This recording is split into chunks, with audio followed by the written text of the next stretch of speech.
Halo, kembali lagi bersama saya Muhammad Teguh Kunchoro dalam channel YouTube saya, Si Tekun Belajar. Nah, pada kesempatan kali ini kita akan belajar mengenai marketing strategi dalam usaha kecil dan menengah. Jadi apa sih strategi pemasaran itu? Banyak yang beranggapan bahwa pemasaran itu adalah sekedar bagaimana kita beriklan atau kita menjual produk. Nah, sebenarnya pemasaran itu jauh lebih luas dari sekedar kita beriklan atau menjual produk. Jadi pemasaran merupakan suatu strategi yang menyeluruh tentang bagaimana kita bisa menjual produk kita. Apa sih strategi pemasaran itu? Strategi pemasaran adalah suatu mindset pemasaran yang akan digunakan untuk mencapai tujuan pemasaran, di mana di dalamnya terdapat strategi yang rinci mengenai pasar sasaran, kemudian penetapan posisi, kemudian bauran pemasaran dan budget untuk pemasaran tersebut. Ini menurut Philip Kotler.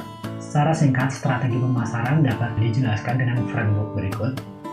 Jadi strategi pemasaran itu meliputi pertama, dia akan melibatkan analisis situasi atau situation analysis. Situasi analisis ini outputnya akan berupa analisis SWOT atau strength, weakness, opportunity, dan threat. Kemudian dari strength SWOT itu kita nanti tentukan marketing objektifnya atau tujuan pemasarannya. Kalau kita mendapatkan tujuan pemasarannya, kemudian kita bentuk strateginya. Strateginya ini meliputi 3 aspek, yaitu bagaimana kita melakukan segmentasi, kemudian bagaimana kita melakukan targeting atau menentukan target pasar, kemudian bagaimana kita melakukan positioning produk kita. Selanjutnya, dari strategi itu kita jabarkan menjadi taktik-taktik yang lebih rinci. Dalam taktik biasanya menggunakan tools marketing mix 4P, jadi ada promotion, product, price, kemudian place. Kemudian dari itu kita juga sesuaikan dengan budget yang kita miliki.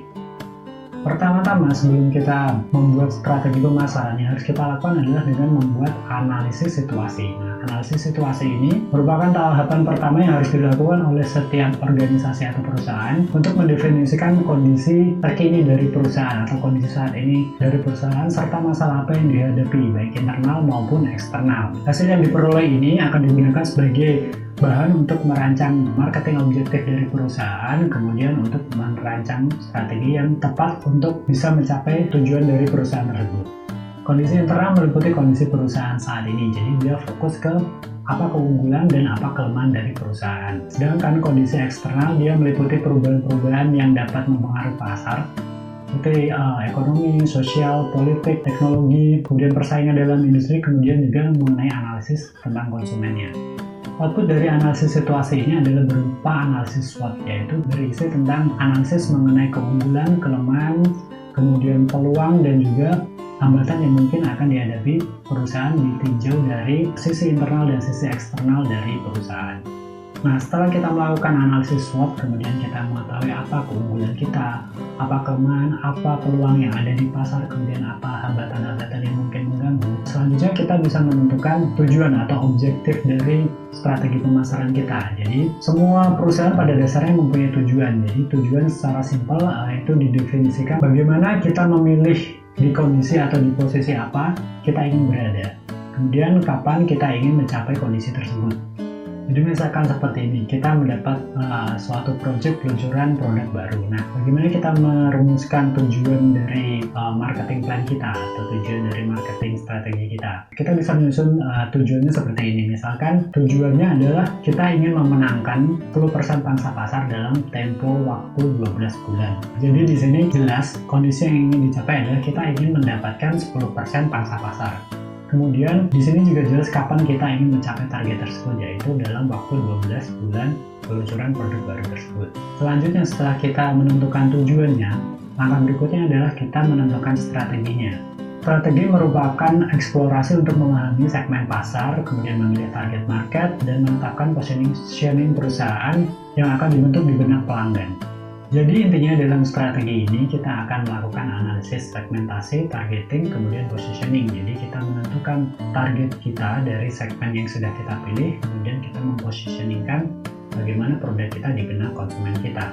Oke, kita bahas satu persatu mulai dari segmentasi. Segmentasi itu apa sih? Segmentasi adalah proses membagi pasar ke beberapa kelompok pembeli yang memiliki perbedaan kebutuhan, karakteristik, dan perilaku pelanggan yang membutuhkan strategi pemasaran yang berbeda. Secara simpelnya segmentasi itu seperti ini, bagaimana kita memilah-milah pasar berdasarkan beberapa kriteria yang kita miliki untuk pasar tersebut. Jadi kita seperti mengkotak-kotakan pasar menjadi beberapa kategori yang nantinya akan kita pilih mana saja yang akan kita layani. Nah, dalam melakukan segmentasi ada dua atribut yang bisa digunakan untuk membantu melakukan segmentasi, yaitu ada atribut statis, kemudian juga ada atribut dinamis. Atribut statis adalah atribut tetap yang tidak menggambarkan perilaku pembelian penggunaan dari konsumen. Nah, sedangkan atribut dinamis adalah atribut yang sifatnya dinamis dan dia menggambarkan karakteristik yang mempengaruhi pelanggan dalam membeli. Untuk secara demografis ini misalnya dengan mensegmentasikan berdasarkan usia. Jadi kalau kita mensegmentasikan berdasarkan usia, misalkan saya produsen baju, kemudian saya membuat segmen pasar saya menjadi anak-anak, remaja, dewasa, misalkan seperti itu. Kemudian ada tahap siklus kehidupan produk atau produk life cycle, kemudian ada jenis kelamin, pendapatan, pekerjaan, dan lain sebagainya. Kemudian secara geografis kita bisa mensegmentasikan berdasarkan wilayah, negara, kabupaten, kota, dan lain sebagainya.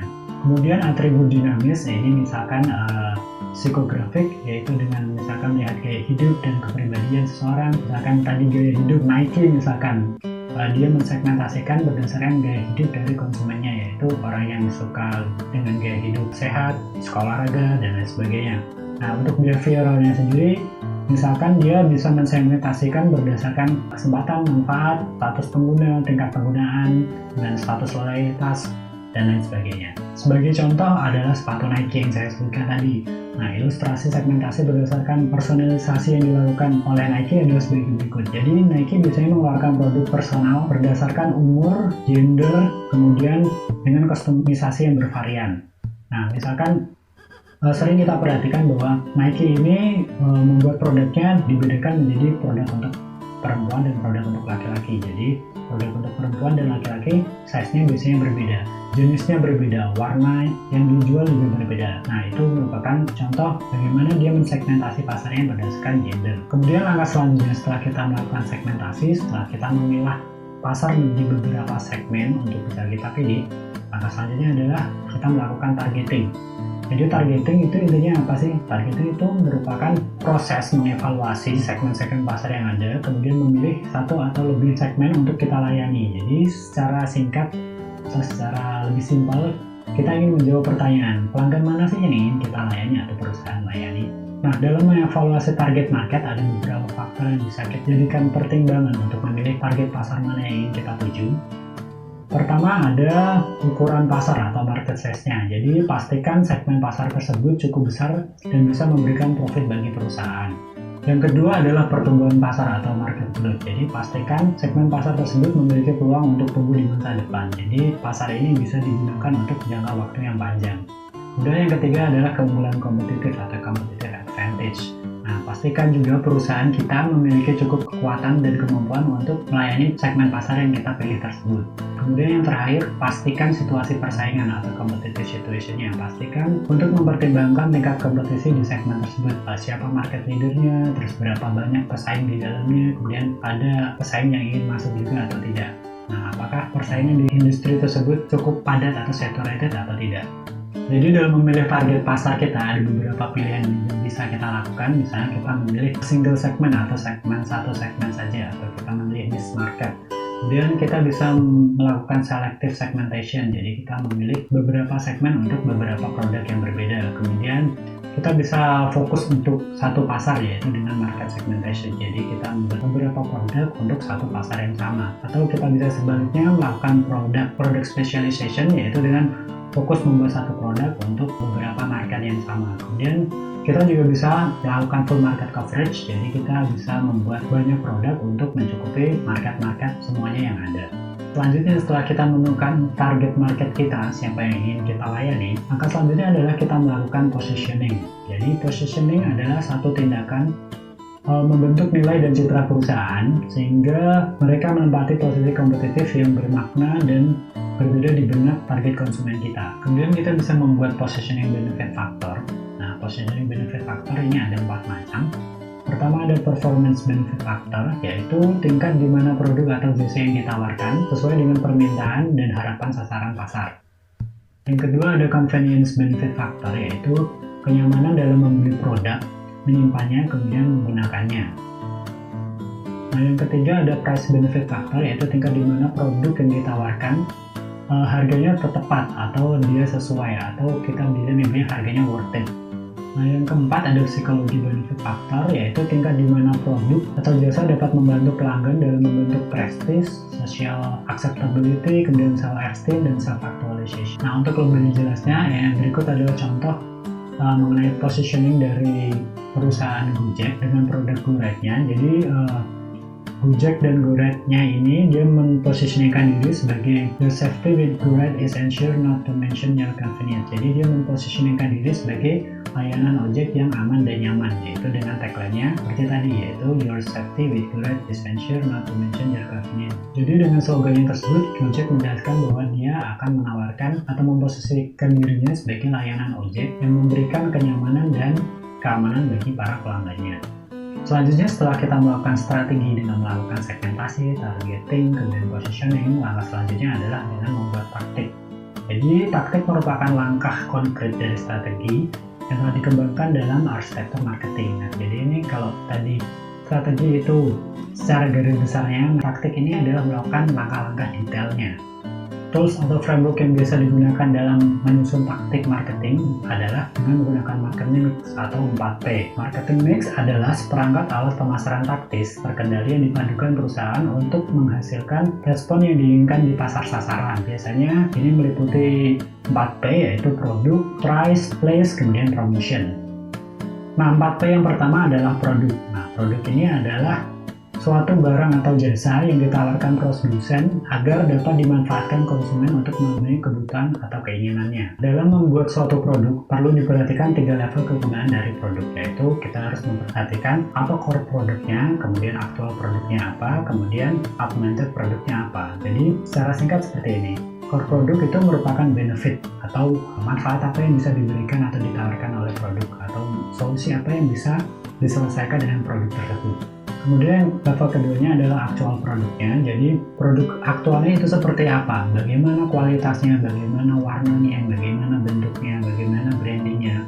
Itu adalah aktual produknya. Nah, kemudian yang level ketiganya adalah augmented produk. Jadi selain core produk dan aktual produknya tersebut, jadi augmented produk atau produk yang bisa mendukung produk tersebut itu apa, atau layanan-layanan apa saja yang bisa menambah nilai dari produk tersebut. Misalkan customer service-nya, dia menyediakan layanan customer service, kemudian dia juga menyediakan program rating untuk menilai driver Gojeknya, kemudian dia juga melayani layanan finansial untuk membantu pembayaran melalui GoPay. Kemudian yang P kedua adalah price atau harga. Jadi harga adalah sejumlah nilai tukar untuk membeli sebuah barang atau jasa. Harga ini dipengaruhi oleh faktor internal dan eksternal dari perusahaan. Seperti pada gambar di samping, jadi harga itu sangat ditentukan oleh faktor internal dan eksternalnya. Faktor internal yang mempengaruhi misalkan market objektifnya atau tujuan dari marketingnya tadi. Kemudian yang kedua dari bauran pemasaran lainnya, misalkan dari bauran produknya tadi, jadi produk seperti apa yang dijual beserta layanan-layanannya itu akan menentukan harganya. Kemudian promosi-promosi yang diberikan juga akan menentukan berapa harga dari produk tersebut. Kemudian yang ketiga adalah biayanya, kemudian yang keempat adalah kebijakan-kebijakan dari perusahaan. Kemudian untuk faktor eksternalnya, dia bisa ditentukan oleh situasi dan permintaan pasar, jadi demand dan supply di pasar akan menentukan harganya. Kemudian yang kedua adalah persaingan. Jadi bagaimana pesaing menentukan harganya juga akan berimbas pada bagaimana kita menentukan harga. Kemudian yang ketiga adalah faktor lingkungan makroekonominya. Jadi kondisi perekonomian, inflasi, kebijakan pemerintah, dan masalah-masalah sosialnya akan juga berpengaruh pada penentuan harga. Nah, dalam penentuan harga biasanya ada 4 strategi yang paling sering digunakan. Yang pertama adalah cost-based pricing, yaitu harga dihitung berdasarkan harga bahan baku ditambah dengan margin keuntungan yang ingin didapatkan oleh perusahaan. Jadi dia memarkup dari KPP-nya biasanya seperti itu. Yang kedua adalah value based pricing, yaitu produk memiliki benefit yang melekat dalam produk sehingga harga terbentuk dari keseluruhan manfaat yang diberikan oleh produk tersebut.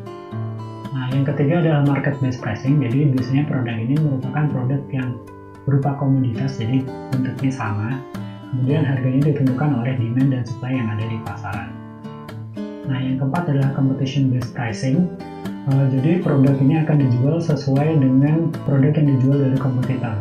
Itu Tujuannya adalah untuk bisa bersaing dengan kompetitornya. Yang ketiga adalah place. Place di sini adalah tempat atau lokasi atau organisasi bahkan yang dapat diakses oleh pengguna barang dan jasa. Jadi dia merupakan tempat di mana penjual menjual barangnya dan pembeli bisa membeli barangnya.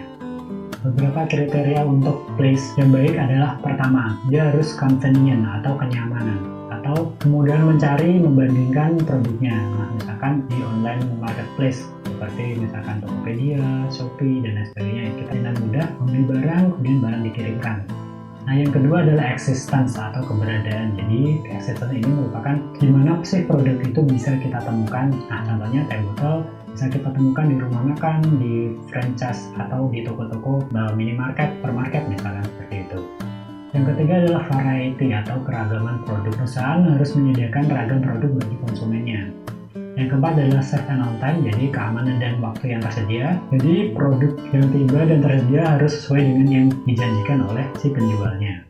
Dalam menentukan lokasi atau marketplace, kita bisa menggunakan matriks bagi berikut. Nah, matriks ini menjelaskan tentang biaya dan kontak langsung dengan konsumen dalam mencapai konsumen. Nah, jadi semakin ke kanan, maka biayanya akan semakin tinggi, kemudian semakin ke atas, maka kontak dengan konsumennya juga akan semakin tinggi. Nah, misalkan pada pojok kiri bawah, yaitu dengan saluran menggunakan digital. Di sini dapat kita lihat bahwa biayanya merupakan yang paling kecil, tapi kontak dengan konsumen secara langsung dia yang paling rendah. Ini merupakan dia paling murah dan indirect. Kemudian semakin ke kanan dan semakin ke atas dia, maka biayanya akan semakin tinggi, kemudian tingkat kontak langsung dengan konsumennya akan semakin tinggi. Kemudian P yang keempat atau yang terakhir adalah promotion. Promotion adalah kegiatan kampanye agar target konsumen dapat mengenali produk dari perusahaan. Kegiatan promosi yang tepat itu yang seperti apa? Kegiatan promosi yang tepat itu merupakan kegiatan promosi yang disampaikan dengan berbagai media atau banyak media. Kemudian dia memiliki pesan yang akan disampaikan dengan strategis. Yang ketiga dia akan memancing konsumen untuk melakukan tindakan. Promosi pada dewasa ini atau saat ini ada promosi offline, kemudian online. Beberapa bentuk promosi diantaranya seperti berikut. Jadi pertama ada advertising. Advertising merupakan semua penyajian personal, promosi ide-ide, promosi produk atau jasa yang dilakukan sponsor tertentu yang dibayar. Nah, advertising ini misalnya seperti iklan-iklan yang kita lihat di TV, kemudian di YouTube dan lain sebagainya. Nah, yang kedua adalah sales promotion. Nah, sales promotion ini merupakan berbagai insentif jangka pendek untuk mendorong keinginan mencoba atau membeli suatu produk atau jasa. Nah, misalkan ini dengan pembelian diskon akhir tahun, diskon Ramadan, dan lain sebagainya. Nah, kemudian yang ketiga dengan melakukan public relation ya. Public relation ini merupakan berbagai program untuk mempromosikan dan atau melindungi citra perusahaan atau produk individualnya. Nah, misalkan suatu perusahaan melakukan press conference atau melakukan program CSR, itu merupakan salah satu bentuk public relation. Yang berikutnya adalah dengan melakukan personal selling, yaitu interaksi langsung dengan calon pembeli untuk melakukan suatu presentasi, menjawab langsung, dan menerima pesanan. Itu bisa dilakukan oleh pegawai bank misalnya melakukan personal selling dengan mengunjungi kliennya. Nah, selanjutnya adalah dengan melakukan direct marketing.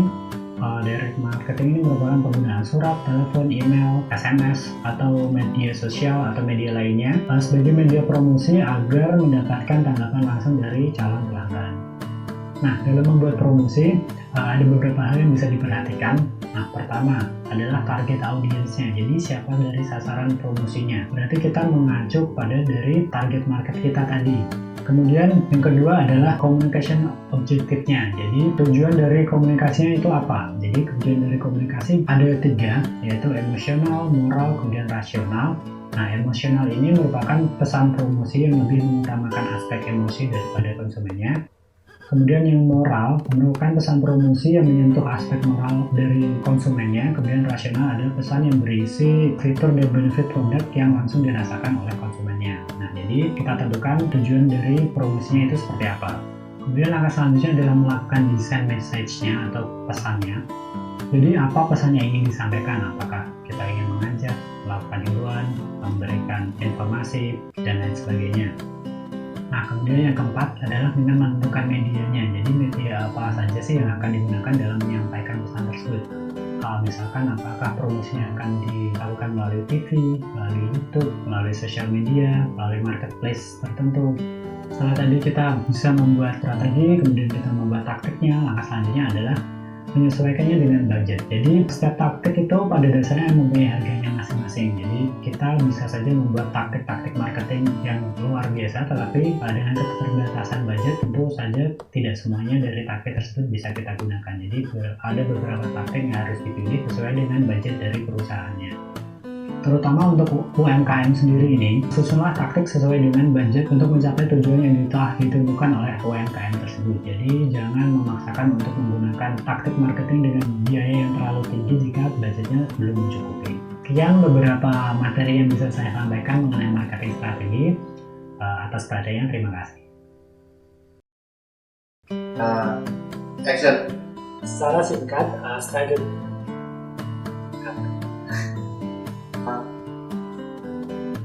Action.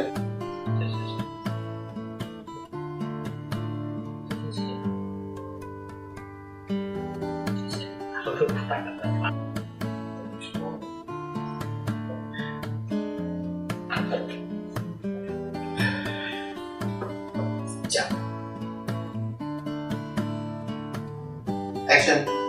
Nah, selanjutnya setelah kita melakukan